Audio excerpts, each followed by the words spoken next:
In the name of Allah, the most gracious, the most merciful, I bear witness there's no God but God, and God is the only one who has the right to be worshipped. I also bear witness that Prophet Moses, Prophet Jesus, and Prophet Muhammad, peace and blessings be upon them, are the messengers of God, and I seek refuge in Allah from the rejected Satan. So greetings of peace and thanks for tuning in. May the peace and blessings of Allah be with you. So we're going to be looking at the law of worship. I've got about 4 pages here of Quran verses that discuss about the laws and commandments of worship. So we're going to get right into it here. We're going to go to chapter 2, verse 172. O you who believe, eat of the good and pure things we have provided you with, and render thanks to Allah, if it is He alone whom you really worship. So there's a lot of similarities in this with the Christian, Muslim, and Jewish faith, that we all give thanks to our food, to Allah, the unique creator of all that exists, for giving us the sustenance.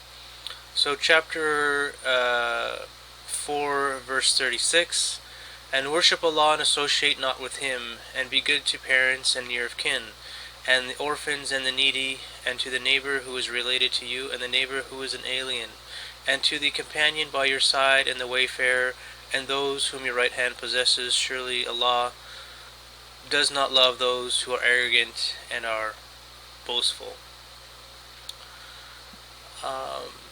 So being good to parents and giving charity and being good to others is also a form of worship, and obviously not associating partners with Allah, as Allah is the unique creator of all that exists.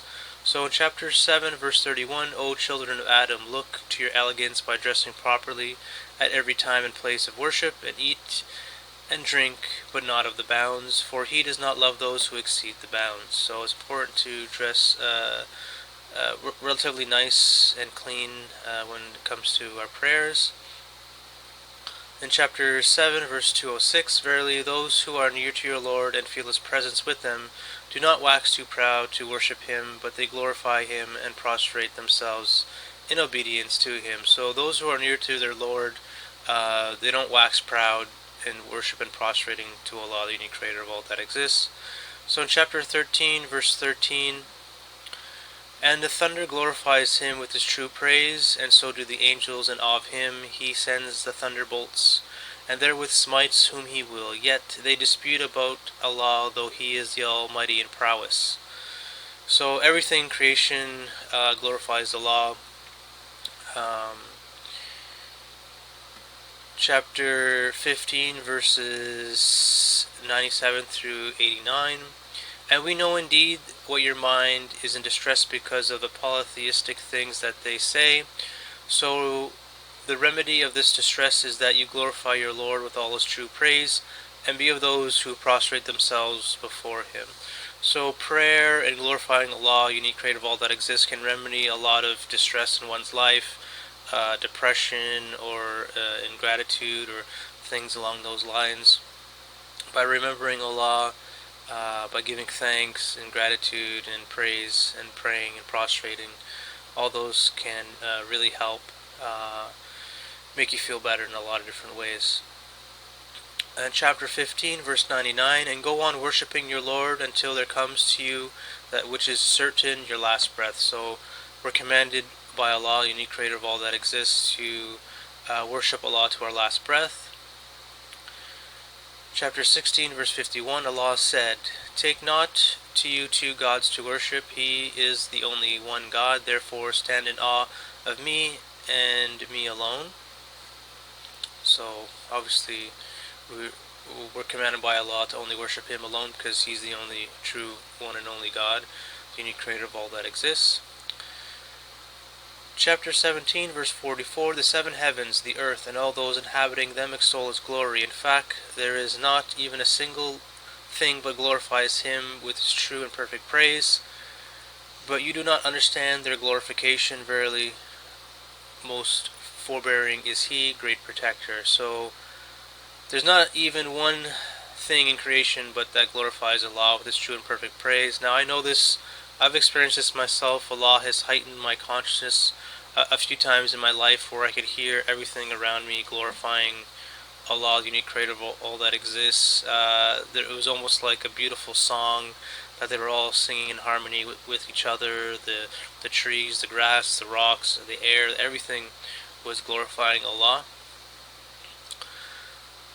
Chapter 17, verse 111, and say, all true and perfect praise belongs to Allah, who has not taken to himself a son, and who has no associated partners in his kingdom, nor has he any helper because of any weakness, and extol his glory with repeated glorification. Chapter 22, verse 67, we have prescribed for every person modes of worship which they should observe. Let them not therefore dispute with you in the matter of Islamic mode of worship, and call the people to your Lord, for you are indeed on the exact and right guidance. So Allah has prescribed different modes of worship, like in Christianity and Judaism, and Islam, and I'm sure other religions previous to those three.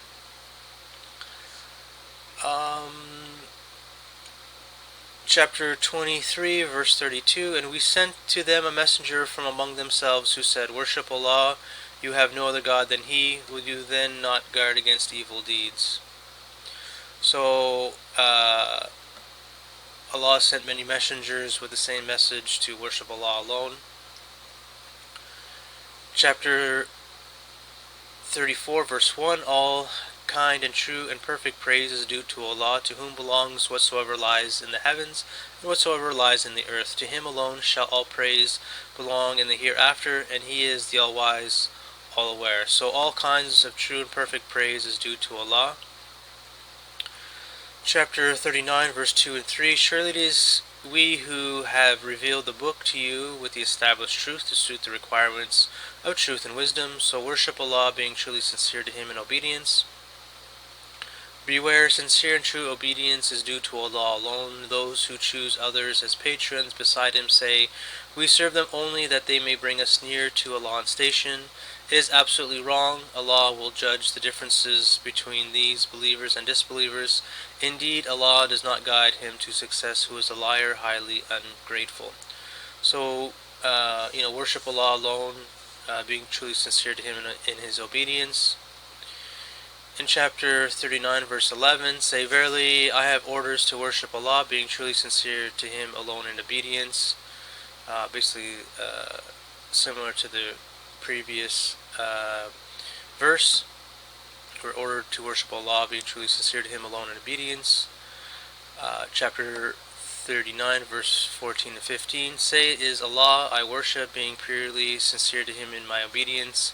Again, as for you, you may go on worshipping whomsoever you please apart from Him. Say, the true losers are those who ruin their own souls and their families on the day of resurrection. Beware, surely that is the manifest loss. So it's the manifest loss to those who worship besides Allah. Chapter 39, verse 22, Allah describes the condition of a man belonging to several partners, contending with one another. And there is another man devoted solely to one person. Are the two alike in condition? No, how can they be? All true and perfect praise belongs to Allah, but most of them do not know this truth. So all true and perfect praise belongs to Allah. Chapter 39, verse 64 through 67, say, do you bid me to worship other beings than Allah, O you ignorant ones? Mind it has already been revealed to you and your predecessors. In the case you associate partners with Allah in your worship, all your such works shall go in vain entirely, and you shall certainly be of the losers. Rather, you should worship Allah alone and be thankful to Him. They have not yet appreciated the attributes of Allah with the importance and appreciation that He deserves. The earth altogether shall be in His grip of power on the day of resurrection, and the heavens shall be rolled up in His all-powerful hand, and will so lie in His absolute disposal. Holy is He is far above and beyond the things these polytheists associate with Him. So associating partners with Allah in your worship will have all your such works go in vain entirely, and you shall certainly be of the losers. Rather, you should worship Allah alone. So chapter 64, verse 13, Allah, there is no other, cannot be, will never ever be one worthy of worship but He, so let the believers put their trust in Allah. So there is no other, cannot be, and will never be one worthy of worship but Allah. Chapter 72, verse 18, and that the mosques are meant for the worship of Allah, so call upon none therein besides Allah. So obviously mosques and churches and synagogues are meant for the worship of Allah alone without partners. Glorify Allah with His praises and extol His name. So glorify your Lord with His praises and extol His name and ask for His protection. Surely He is the oft-returning with grace and mercy. So those are just some of the Quran verses that discuss the laws and commandments of worship. Very important for human well-being and to receive a great amount of rewards, not only in this world but in the hereafter, to do lots of worship and praising of Allah, the unique creator of all that exists. All things in creation worship Allah. We all emanate from Allah, the unique creator of all that exists, and Allah deserves to be worshipped because without Allah we would not exist ourselves. So we definitely need Allah for all things in our life. Basically, Allah is our everything, and it's proper for us to pray, worship, and prostrate ourselves to Allah, and brings us closer to Allah, the unique creator of all that exists, and you feel more of a blissful feeling, a more happy, content existence by doing these practices. So I hope you enjoyed the video. I hope you take Allah as your shield, and may the peace and blessings of Allah be with you. Take care. Peace.